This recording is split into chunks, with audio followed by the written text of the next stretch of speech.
ಅಂದಾಜು 1 ಕೋಟಿ ರೂಪಾಯಿಗೂ ಅಧಿಕ ಮೌಲ್ಯದ 2 ತಲೆಮಣ್ಣು ಮುಕ್ಕ ಹಾವನ್ನ ಮಾರಾಟ ಮಾಡಲು ಯತ್ನಿಸ್ತಾ ಇದ್ದ ಇವರನ್ನ ಸಿಐಡಿ ಅರಣ್ಯ ಸಂಚಾರ ದಳದ ಪೊಲೀಸರು ಬಂಧಿಸಿದ್ದಾರೆ.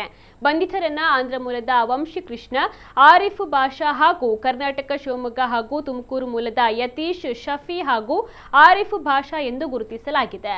ಚಿತ್ರದುರ್ಗ ಜಿಲ್ಲೆಯ ಚನ್ನಗಿರಿಯಲ್ಲಿ ಸಿಕ್ಕ ಹಾವನ್ನ ಚಿಕ್ಕಮಗಳೂರಿನಲ್ಲಿ ಮಾರಾಟ ಮಾಡಲು ಯತ್ನಿಸ್ತಾ ಇದ್ದಾಗ ಸಿಐಡಿ ಅರಣ್ಯ ಸಂಚಾರ ದಳದ ಬಲೆಗೆ ಬಿದ್ದಿದ್ದಾರೆ.